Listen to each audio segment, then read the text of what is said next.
That's all I can really say.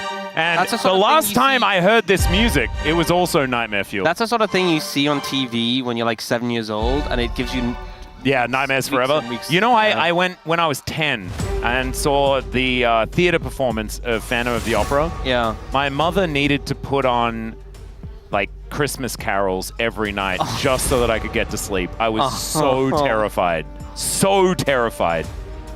Which, looking back, doesn't really make very much sense, and the music is fantastic. So I don't know. It's just something about it got me. It was when he was in a hood, and like it was like he was just like lurking.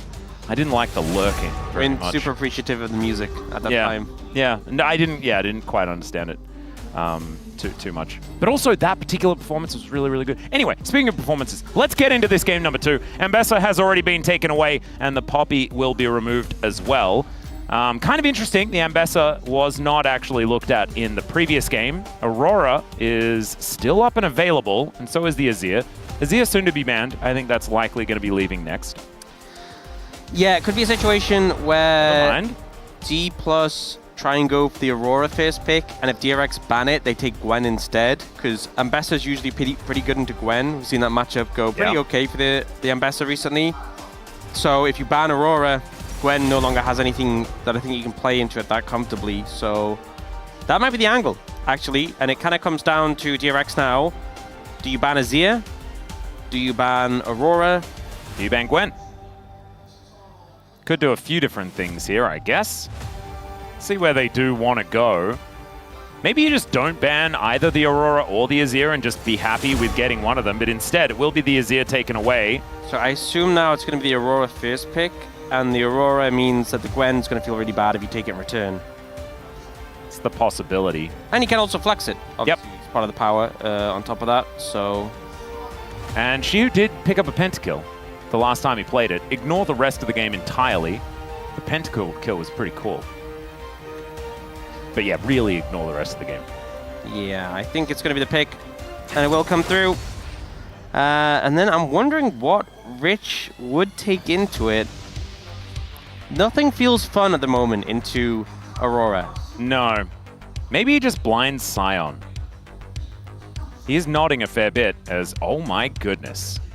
There are risks, and there is just picking Gwen into Aurora. Yeah, in fairness, you know, we've seen sometimes this matchup not go as badly, and then we've sometimes seen it where it's like, get me out. So Rich clearly thinking he can handle it, and it's not going to be a fun time, but obviously Gwen, if you get it to the later stages, is still going to be a powerful pick.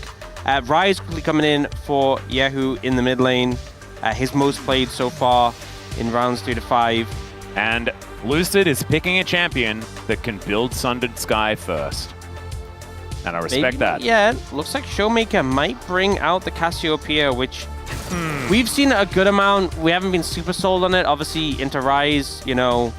I mean, Closer has made it work sometimes. So I'm interested to see whether it's going to happen once again. Yeah. As Lucid looking pretty visibly flustered here.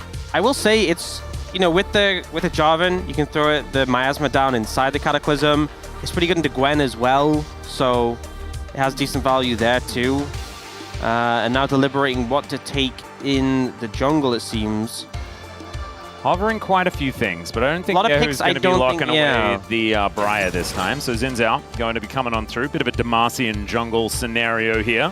Not really going for anything too out of the box. Just very standard picks. But I feel like, you know, Xin Zhao, obviously powerful in his own right, might be a little bit uncomfortable into the Cassiopeia just with the Miasma, but we've seen it was that highlight play from Ona was specifically in the Cassiopeia, that big pop-off one he got. So, you know, if you can get on top of her, obviously you can cause some issues. Neither team having a look into the bot lane yet, though. The Varus ban does come through in the second rotation, though. Kind of crazy that Varus made it all the way through to the second rotation of bans. Yeah. I wonder how much of that comes down to these teams and how much comes down to that he did get that little love tap. You know, it's hard to... It is really Teddy. Like, Teddy does really like Varus. But not going to be playing it this time around. Wasn't even looking to pick it up on R4. And you got to remember, game 1, it was Leona Rel. Neither are like super high prio in terms of the engaged supports.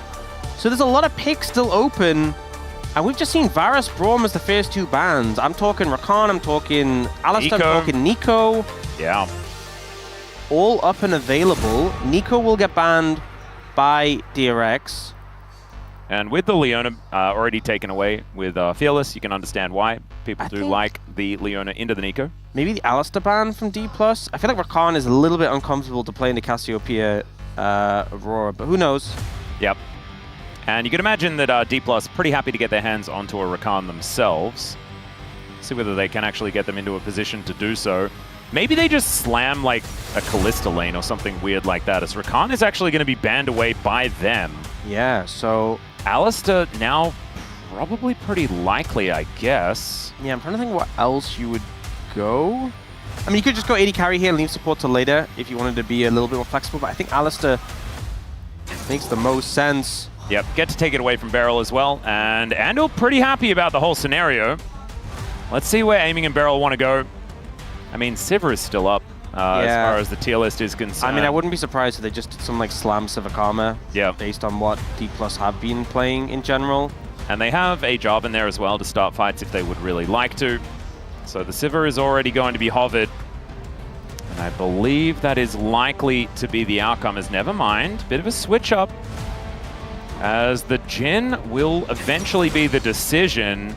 Okay. Jhin Bard, is it happening? Jhin Bard could be. Beryl definitely has Bard vibes in his gameplay already. But it's Nautilus instead, adding another layer of engage. Doesn't feel amazing, the matchup in the Alistar, and also just into some of the picks you get a little bit mangled, but also feels like a little bit of anti-synergy with a Jarvan, because when the Cataclysm goes down, you're kind of, you Q and you're outside of it. Yeah, true. But the Bard, that feels fantastic. So that's what they're going to lock in. Especially in the Alistar. Really strong lane, Especially alongside Cassiopeia, because you get to Tempered Fate, and then she gets to set up right in front of them. Oh, not super hot on the Ezreal here. A lot of safety, right, into the Cataclysm, the Miasma. This is one of the weakest early lanes you can possibly have. And Ezreal just hasn't been delivering. No. Hasn't really inspired too much joy recently in the LCK. I feel like the first 3 picks for DRX were very much like, okay, these are like really strong tier list picks. I think the Alistar obviously is pretty high in terms of tier, but into the Jhin Bard, it's a pretty uncomfortable lane. I think a lot of uncomfortable lanes in general for DRX on this one. The bot lane matchup is not good, the top lane matchup is not good. The mid matchup, even though it has traditionally been a counter, I don't think it's that. It's very playable for the Ryze. I've seen recently. It's more so just that Cassiopeia can cause issues for him in team fights, but the Jarvan is going to be able to put a lot of pressure onto that Ryze. I'd say the only thing is like Jhin into like Xin Zhao, Gwen can sometimes feel a bit uncomfortable just because like they have ways of stopping your burst, and if you fire your 4th shot and they shroud or they ult and then you're like stumbling with the bullets, it feels bad. But I generally think that Dplus really happy with what they got in the draft here. Yep, I would agree. And I got a bit of a quiz question for you. I know you're a bit of the hot stuff when it comes to Dagon's Fact of the Week. Okay. So I got this. This is my quiz question. What do you think the difference in win rate is between Showmaker's Cassiopeia and Showmaker's Kalista? Same amount of games played. His Cassiopeia and his Kalista? Yeah. 100%. Yes.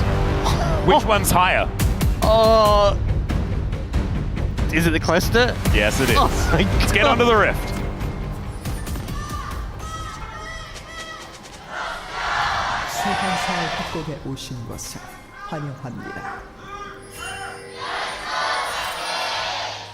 Here we are, ladies and gentlemen, onto the rift for game number 2. DK trying to keep themselves in this series. If they do get a win, they will confirm first place in the Ryze group, as Rich and Andal have found Shiu, who he is just going to flash, as Lucid's going to turn up, and he'd already skilled, so can't actually press that W button. They will just chase him down, and snip, snip goes the Gwen. Oh man, this has not started well. Such a good start for DRX, and on top of that, Rich didn't have to commit summoners for that. He didn't have to flash there. Andal committed his summoners, and sure, does that mean they're a little weaker in the bot lane? Yes, but realistically, they were already on the back foot in the bot lane. They were kind of in Weather the Storm mode anyway. Teddy even has TP. Yeah. That's how much they were kind of like, okay, we have to kind of just stall out. But to give Rich a kill and flash advantage in the top lane is such a huge boon. Massive payoff, and clearly the call to go there was communicated as soon as Shiwu used his Q. Yep. They were like, okay, he doesn't have his W, this is free. Landel already getting that Hex Splash working as the Doughboy goes up into the sky. Absolutely adorable. Mystic Shot is going to miss. I'm glad that we learned about that the other day. Yeah, the Doughboy thing, absolutely fantastic. Thank you very much, Wolf, for that one. The knock-up animation for Bard, actually one of the cutest things on the planet. Whoever designed it must have been that. having such a good time. Yeah, and the thing is, I feel like it's something that isn't... I mean, obviously Bard mains will see it a lot and appreciate it, but the wider audience doesn't always appreciate it, so I'm glad we can... I'm glad Wolf could bring us into the appreciation. Exactly. As aiming is going to bring a wave of minions towards this outer turret on the bottom side of the map. As that first blood gold not really helping out here for DRX, although they have, as I say that, moved into a little bit of a gold advantage. But as this wave is going to crash forward, should be DK taking some of that control back. You can see CS numbers towards the top side of the map looking pretty good for Shu. So despite the first blood, still doing okay. And of course, wasn't actually able to go back. So Rich hasn't benefited from that money at all just yet. All right, Lucid going to be stealing the young prince's stuff away, and will be able to secure it there with the smite. So Sponge, unable to lock away his blue buff. Will be a 3-buff start here for Lucid to start this one off. I mean, that's the thing, despite the early positive start for Rich, it's still 3 lanes of prio for Dplus. Mid lane is a little bit more even, but like top lane, Rich is having a terrible time. Bot lane, not going much better. Yep. Still going to be a bit of a gold advantage for Rich, who does manage to grab some shoes and a null magic mantle before he does come back. And Sponge just going to be wandering into the mid lane, picks up some poison on his way through. And Lucid wanting to grab himself a crab here, as he is lying in wait. Wasn't actually spotted. Oh man, yeah, pings out onto where exactly Lucid is. And so Sponge, man, is he going to get double scuttled and triple buffed? You can actually see Barrel moving over and pinging the scuttle, so they know that's up. Yeah, it is going to be Lucid immediately making his way over there, and it's the top side of the map that Sponge is heading to. This is what 3 lanes of prio gives you, as, okay, Shiu may actually just get run down again. This time he has W because he's level 4. That's going to be helpful. I think there's Shiwu planning to TP back anyway, so even though the trade looks really bad, any damage he does to Rich is actually going to stick. He's going to reset, pick up some items, but I think Rich actually kind of cheat that himself and pushes the wave a bit and goes for a reset. They are going for a swap now, and we've seen these swaps a lot, but this is a game more than ever where you want to get out of these normal standard lanes because they are not a good time for DRX. Going to be feeling better after they have moved. Teleport in from Teddy. That does allow them to retain some tempo here. Yeah, the double TP, not something we've typically seen in these swaps, but really allows you to speed up the process. Yep. Saw it work for Jiu as well with Nongshim on the Ziggs earlier on today. Showmaker making these Twin Fangs count, but not too much to really write home about as far as this mid lane is concerned. And actually should have a decent CS lead after these waves have been eradicated. It's no Callisto mid lane, right? So no, not quite, not quite. A little bit unfortunate there that he can't quite. It will mean that if he does win this game, he goes up to 50%.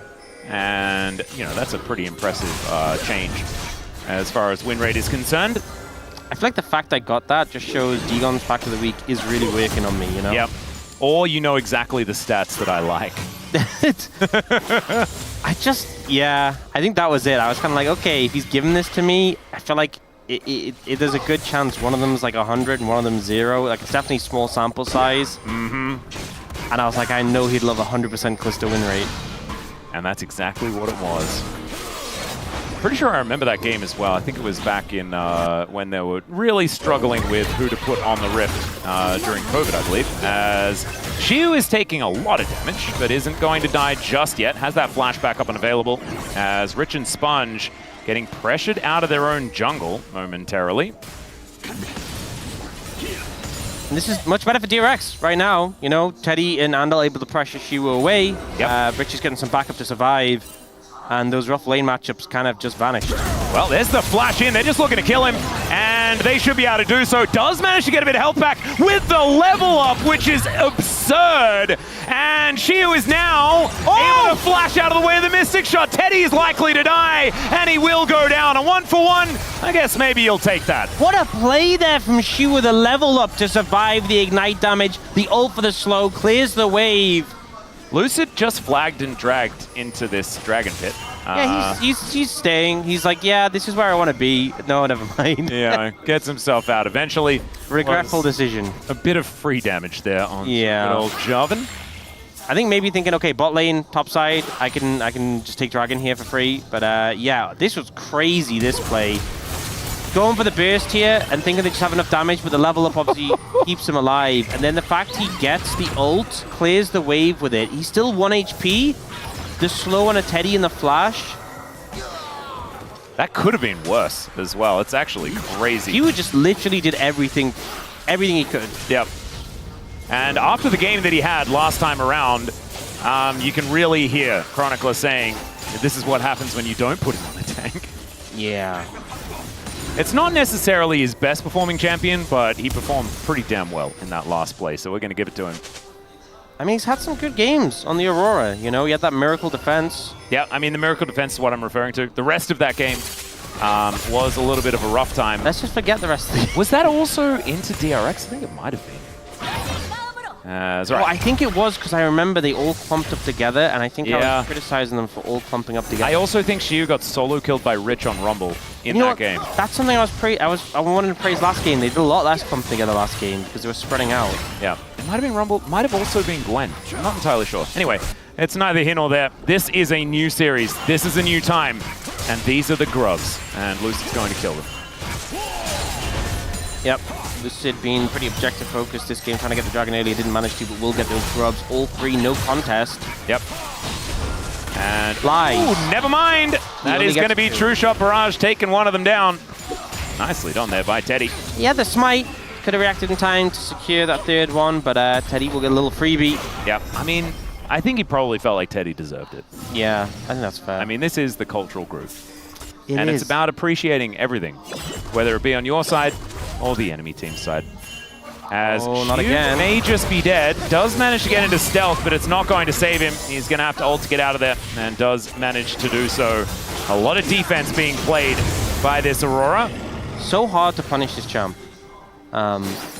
It's just why it's been so frustrating, because there's a lot of champions that are hard to play against in the top lane in the 1v1, and the reason we don't see them always come out is because a lot of them you just gank and they die and fall behind and become useless. But Aurora is just very hard to gank. Well, we're seeing that. A fair bit of evidence for it. As a cannon is going to get eaten up by this turret. So they still do get a fair bit of value. The fact that she was sent back home. Doesn't actually invest the teleport though, as he is just going to walk his way back up there. And the Drake is going to be secured, goes over to DK. Next one going to be a Mountain. Aiming and Barrel getting to work on some plates themselves here in this bottom lane. Aiming finding a bit of damage onto Rich, but he can go immune, as Gwens do kind of want to do. He was toying with the idea... That's a curtain call. Yeah. One... Okay, just wanders away. He was toying with the idea of walking into the Shroud there, under tower, and I was like, you probably don't want to do that. Yeah. Sometimes, you know, it's not the thoughts that creep into your mind you should be judged for. It's the thoughts you ignore that are trying to creep into your mind, you know? Yeah. Well, a lot of respect that he just backed away from that and said, no, I'm good. Didn't listen to the voices. Yeah. Well, Yahoo and Showmaker are just trading waves, basically, over and over again. As we can see here, it is going to be entirely even. As a Barrel? What do we mean by this? As he heals, but he dies. That is just going to be Feats of Warfare going over to DRX. And if you want to know the why, I don't have it for you. The why, because it's Barrel. The how, because it's Barrel. And the who, Barrel. Got it.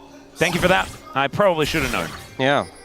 It's especially on bot. I mean, come on. Like, more than any other champion in the game. Well, Showmaker now is just going to yell at Andal, but he is unbreakable. in his will. He will go down though, so a little bit breakable. Wind becomes lightning, but doesn't actually lock onto Showmaker as the Cataclysm comes on through. Tempered Fate was Beryl. A lot of circles being thrown about that just aren't hitting anything. But that was a flash out from Sponge, and so that is why those circles were there. If their goal was to make a Venn diagram, they did achieve it. They did. It was a very inclusive Venn diagram as well, because they were quite on top of each other. Yeah. I've seen this one before. As Beryl can magically journey his way out of this. But maybe he doesn't want to. What does he want? Maybe not this. As Teddy's going to turn up, there is going to be the magical journey. Teddy does go through as well, and Beryl is just going to put down a shrine, keep himself alive for now. He's just learned his limits from last time. How much damage can he take? And he baits out the Ezreal ult. Oh, amazing. Exactly what he wanted to do. That's a free True Shot Barrage. Extraordinary. Yep. Shio also going to be able to lock down that cannon, so feeling good in the mental as far as this top lane is concerned. I know obviously we didn't get like traditional lanes playing out. It was swapped, and it was Teddy and Andal putting pressure onto Shu. But the fact that Rich is up in farm in this matchup and in a pretty comfortable spot, he's feeling great. Yeah. If you're in the Gwen and you get through this lane without getting pummeled into the dirt, you're feeling fine. Oh, this... yes. He was making a tea party. That's what he was doing. It's just a tea party. Andal was invited. Teddy wasn't. Yeah. But he came anyway. He ruined it. And Andal just trampled all over the doilies. Oh, no. Well, he's now maybe going to get punished. Meep Slap does come on through. As the flash from Beryl to lock down the cow. Does press R once again, but these Twin Fangs are just rocking him. And down he will go. Tempered Fate going to lock up the turret for fun. I think, and not too much more is going to come of it, but good aggression here from DK as they're looking for even more as these plates are starting to fall. Yeah, Yahoo trying to defend here. There's not too many minions left, so the turret's going to be able to survive. Some proactive plays coming out from Dplus, get them back into a little bit of a gold lead. Yeah, feeling a little bit better. I don't know whether they're out of the woods just yet. We'll see what the retaliation is going to be here from DRX as Yahoo is eating a fair bit of time. There is the petrifying gaze. Miasma means he's going nowhere, although he's right. So he definitely just wasn't going anywhere anyway. And that is going to be another kill going over to Showmaker. True Shot Barrage, not quite enough damage there, as even the Uttercon walls just popping up out of the floor. Bit of a jump scare there. That's the thing with the Rise, when you're casting your spells, facing forwards, very easy for Cassiopeia to find that ult. Showmaker gets the punish. And a good set of kills picked up by Dplus, and that turret not quite taken yet, but I think Aiming's just going to grab it now. Yep, should be able to get over there. That's why he is there by himself, going to be finishing it off. This looked like a good flank initially, but just not enough people there, really, in comparison. There's 4 members of Dplus moving. The flash from Showmaker as well. I'm pretty sure. It was a flash, right? It does look like it's still available here, but it looked like he flashed so that the headbutt went the wrong direction. And Andal died. No, never mind. No, didn't actually do it. Okay. Kind of. It's kind of a weird situation. He was like, I have ult, and then he just got him right on the edge of it as well. Beautifully played. And now it's Cassiopeia 2-0-1 with a sizable lead. Looking like it might be able to force some win rate back on that Kalista pick. Yep. It wasn't Andal's flash, was it? No, because this flash is up. All right. I don't know. Perplexing. Are you I don't okay? know. Is my brain okay? Probably Are you not. getting a bit too much culture? I mean, this is day 3. And we've had some 6-gamers, we've had some long ones. As Amy just really wanted to take that magical journey. And he did so. As, I mean, Showmaker was right there, but they still did use the... I feel like sometimes you get hyper-focused on objectives like winning the game, taking structures, taking the Nexus. Yeah. And Beryl just wants to have a tea party, and Aiming just wants to go on the magical journey.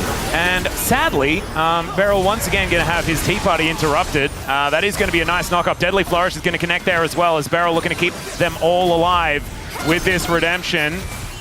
Aiming, not actually pulling the trigger on that R button, but there's a nice knock-up from Lucid as Rich going to get caught, and Sponge does have the ulti to keep him alive. The Venn diagram of okay, never mind. It just wears off, and down goes the Rift Herald as well as DK violently taking away the tempo vibes in this game. Yeah, I mean, it just feels like there's so many things they can throw out, maintain a distance. The Miasma, the Burst from the Aurora, the Root, the Deadly Flourish from the Jhin, and the Stun, the Cosmic Binding from the Bard. And unless DRX are able to commit to a fight, they kind of just have to weather the storm. It feels really uncomfortable. Yeah. And Showmaker actually just thriving as well. 2 items are done. They're the same ones that Yehu wants, and Yehu is nowhere near his Seraphs. He's also, Showmaker's kind of in this position. He's not in a good position now. Yeah, this is, maybe it's a fine position, as that is a lot of damage down onto Rich. Showmaker finding these Twin Fangs. Andel's not going to be offering any damage back, as Rich does go in, and that is going to be the kill finalized. Thankfully, Yehu turned up to make sure that that one was going to work, as the rest of DK trying to sort out this outer turret in the mid lane. It's likely just going to fall, as with aiming and Lucid here, that should guarantee it. Yeah. There it goes. A lot was committed to the top side to make sure Showmaker went down there, so able to translate that pressure into a tier 1 mid. Dplus pretty happy with that, although obviously losing Showmaker not ideal. I was going to say though, like that play, during that play was when his Seraphs got fully stacked. Yep. Not had his Rod of Ages stacked yet. He's really approaching the point where he's going to be extremely strong. Yeah, every item coming from now is where you really start to feel it. Because as you finish like these two, it's like the most underwhelming item completions that you can ever really get. Kind of fake completions. Yeah. As Beryl is going to pay a visit to Yehu here. Meep Slap does come on down. Ashu doing a fair bit of work, but Andal will turn up, and Beryl going to have to get himself out of there. Does light Yehu on fire just a little bit, but not too much more going to come of it. She about a 500 gold lead and has actually moved into a CS advantage as well. We were commending Rich for that one. But he's still 1-0-1. I mean, this Gwen is still quite frightening. Yep. Just feels like both teams trying to find action. And we're getting bits, we're getting here and there, but the kills aren't coming through like that rapidly. Yep. But it just feels like they're constantly trying to make plays. Mostly Beryl and Andal. Like, Andal's trying to set things up. He's trying to ruin the Tea Party. Barrel's trying to have the Tea Party. Now looking bot lane. That's just a Cataclysm. It's going to get a flash out, as Lucid can then just hook onto his flag and head out of there. So trading ult for flash, you're always pretty happy about that. As Beryl, I mean, he really does just want a Tea Party, doesn't he? As Cosmic Binding is going to stop Sponge from having fun. As Shiu lying in wait. Oh, the barrel bait. The barrel bait. As the flash does come out, Redemption looking to try and get these health bars up. Tempered Fate says, no, you're not audaciously charging onto me. And he has to actually ult to get himself out of dodge, because there is a Jhin making his way up. And he doesn't want the curtains to be called. Man, I am very surprised that Beryl managed to get out. That was a magical journey in unto itself. He's been limit testing and he's found his limits. I think he has. Oh, there's an ult for nice sidestep. The curtain call is going to come on through. Arcane Shift from Teddy. Third bullet is going to land. The fourth one blocked by Rich. And Andal looking for a bit of an angle here. Shiu is going to be able to buffer that W really beautifully. And Lucid kind of hoping that he had that Cataclysm back up and available once again. But still a big win for DK. They'll be able to take down this turret. And the wars of attrition going on across this map seem to be all coming up DK. Yep, finally able to get that third outer turret, and now 2,600 gold up. They're ahead in terms of gold, in a pretty fantastic spot. And it just feels like DRX really struggling to find angles in. Every time someone approaches, it feels like eventually they kind of just have to flash away from the situation. And maybe what we've discovered is actually the real definition for tempo vibes is just Beryl's Bard. Yeah.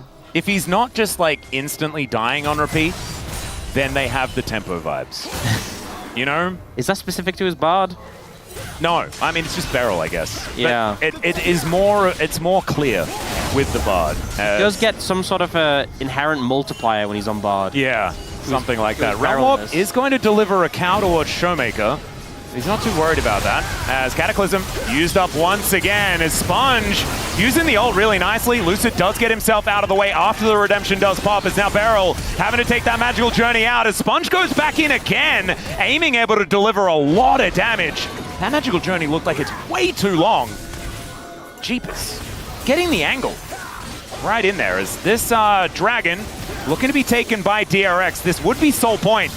if DK can get it. Headbutt Pulverize does come down. True Shot Barrage onto only Showmaker as Rich turns up as well. A Magical Journey going to be taken in by Showmaker, who does. Old Flash to get himself out of the way. The Needlework is going to go wide, and now into the pit they go. Shiu is going to fall right after he goes between worlds. And the curtains getting cold here. A bit of damage onto Yahoo, but I think they should all make their way out. And that is going to be the Dragon secured by DRX. And a kill going their way as well. That Magical Journey was a little bit suspect.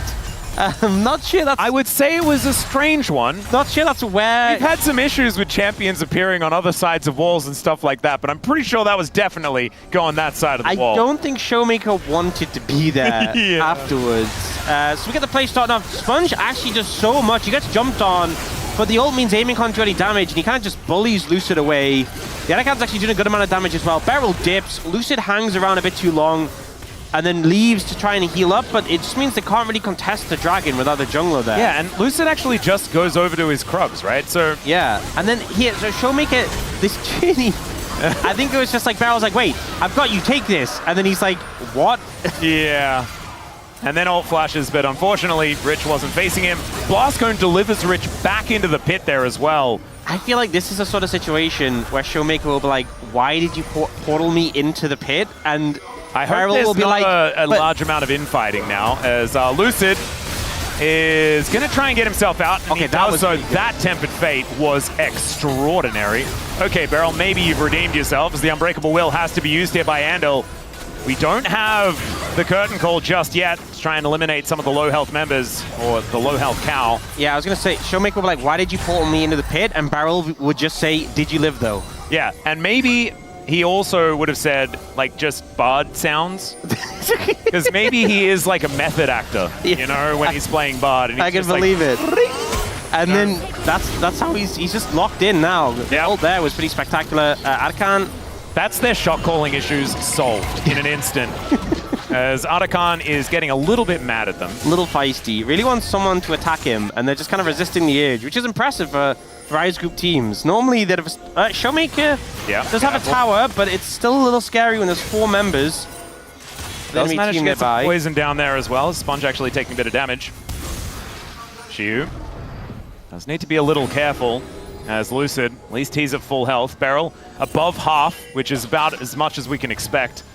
As Rich was looking to come on over. Bullet is going to connect there. Rapid fire cannon helping aiming.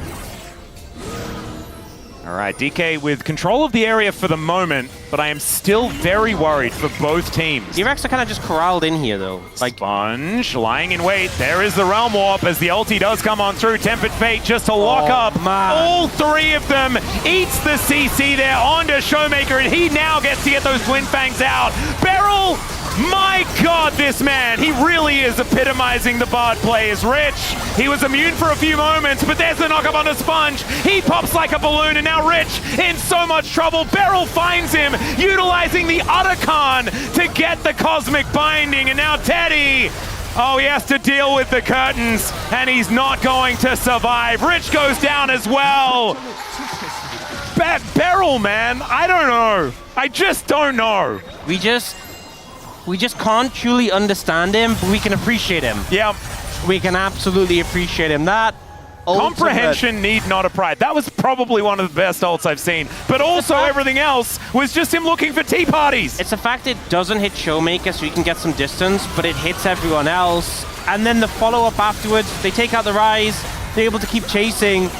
And, you know, this is prime opportunity when you have a composition like this. You know, DRX's comp, shorter range, kind of has to be on top of you. Kiting away is so painful. Gets the stun here onto Rich. Keeps chasing with a Magical Journey. That's a lot of kills going to aiming as well. 5-0. Yeah. Well, honestly, escaping from this composition... It's so hard. Yeah, it's just not going to be a thing. And so aiming now, I think he just went back and bought Infinity Edge. Or did he have like a BF sword as well? Maybe he did. He probably had some components. He did get a lot of money from that last little exchange. That is a big gradient. Yeah, it looks like a bike jump, doesn't it? A little bit. Actually, no, it doesn't. It looks like a quarter pipe. It's a bit of yeah, this is when you're coming off the mega ramp, you know. At the end, there is that quarter pipe. was like, what sort of bike jumps are you doing? Yeah, the ones where you come straight back down, I think is what that one's a representation of. And Lucid going to be coming on over, looking to steal this one away. Rich will be able to get a bit of bounty gold as that top outer turret does fall down. But DK, they do get the Otacon. They will be able to get Soul Point. That is just going to be eaten up here by Showmaker. And an inner turret does fall over. There is a Bard coming. Oh yeah, who needs to be scared? If I was Rich, I would be scared. There's also Lucid, so another reason why you should be scared. Knockup comes on through, aiming going to turn up here as well. They did need a little bit more here as the needlework does come down, but it is Showmaker that is able to secure it in the end. And maybe that just means Baron.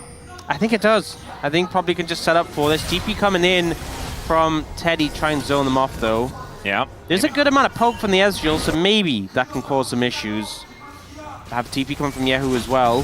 They are grouped up. All four of them will be on that northern side as DK have started this. Remember, Showmaker does a lot of damage to the Baron as Teddy, position now going to be shown. W does tag onto Shiu, who's looking to wrap around. There's a Tempered Fate to lock down the Ezreal, and now they're going to try and turn. Lucid does get himself out of there. The Magical Journey from Beryl as Yahoo is going to get separated. There is the Petrifying Gaze as Teddy. He's ticking down, but he's keeping himself alive. But finally he'll fall. And DK, it was a 4v5. They should have definitely won it, but they actually will do what they were supposed to do.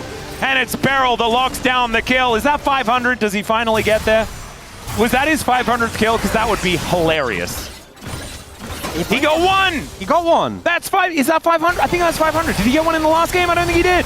There it is! What a game to get it as well. Oh, yeah. Sometimes we get the milestones and we're like, you know...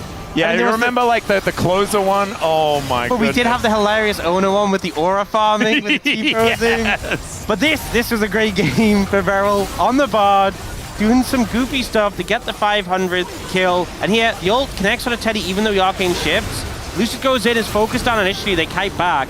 And you can see Shiu and Showmaker giving Yahoo some trouble. And then Shiu gets this massive ult, the Petrifying Gaze, the Cataclysm. And Shiu dashes forward to finish up Teddy as well. Yeah, Teddy just almost stood his ground because he got a fair bit of damage down after he went incredibly low. Just wasn't enough. Those happy chime noises, you know, they're doing a great job of calling the shots. Yeah, honestly, that's what they needed. They just needed all of their shot calling to be done in Bard language. And then it was fine. Yeah. Honestly, there is just a sense of calm with the way Bard speaks. Not the way Bard players play. No. But the way he speaks. It's a bit ironic. As okay, aiming, moving towards his top lane as Shiu and him just closing in on Rich. Man, that was just one bullet. It's now going to be a 1v1, so not necessarily what they want, but Lucid is going to turn up, so now it's not a 1v1. It's in fact anything but, as Rich just going to get poked out. My God. Just a little Why did damage? It felt like Redemption did so much, but now they've dove on top of aiming. Out, he gets flung as Lucid, as Sponge actually able to take down the Jhin. Now Shiu in a little bit of trouble as Showmaker and Beryl making their way over. Shiu surviving for way longer than I think he had any right to as the Magical Journey gets Beryl out of there. Lucid coming on over as Andal. He is just free food waiting as Showmaker, he's going to go golden. There's Ebba pulverized right on top of the Cassiopeia, but she just yells at the Gwen. Down goes the Alistair, and it's a triple for the Snake Lady. And Showmaker says, not today. We ain't throwing this one. Just when it starts to get messy, Showmaker looks like he's under so much pressure. Multiple members of DRX cannot take him down. And it looks like his win rate will be climbing up from 0. 50 points. Absolute insanity. It's a big leap. It really is. 3-1-3 as well for this job, and Lucid having a big turnaround here in this game as well. But let's have a look at how this one started. It was a little bit messy. You know, Shiu ends up somehow locked in this sort of 1v1. Lucid is a little bit isolated under the tower. Not the cleanest setup, and DRX see a winner to go for. Despite the fact Rich is low, they're like, look, you can reset, we can go. Sponge and Andal on the flank here, and they get aiming. And so initially that's like, cool, we took out the AD carry, this is a good start, but unfortunately Teddy gets exploded by Shiu. I think if Teddy had survived, this could have been a winnable fight. And even though in the extended fight they do start to pick up more members, Showmaker just is such a presence and is so much threat. And you see Yahoo keeps trying to like bounce onto him, and the minions are kind of blocking at times, or like he's just not getting enough damage, and then eventually he just goes down, and the yawning team was kind of here. That is so incredibly Showmaker. Now he also goes back and completes the Zhonya's after that arm guard got broken in that last fight, so he can do that again. As Xiu, level 17, as Sponge not actually able to get into that brush before the vision does show off his position. Tempered Fate gonna catch Yahoo though. You cannot escape Beryl. DK also can't escape Beryl, but DRX in this game definitely cannot, as down goes Yahoo. And Xiu is just trying to survive. He will be able to go golden. That's going to buy a bit of time. But base for Xiu is going to be the trade. And I don't know whether that's going to work out unless DRX really just wanted 3 games. And that sounds like a cultured opinion to me. As Sponge goes in, he goes out. And these Nexus turrets are going to follow suit. As, oh no, Lucid just put Rich in prison. Oh dear, his circle is going to be on the floor, but he is also going to be on the floor. Lucid going to be delivered to the fountain, but he has a GA and he gets out of there just in the nick of time. That's going to be another ace, and DK will bring us the distance. Another glorious 6-gamer. Beryl even tanked the fountain laser for his jungler at the end. If there is ever a time where there's going to be, it's not even justice for supports anymore.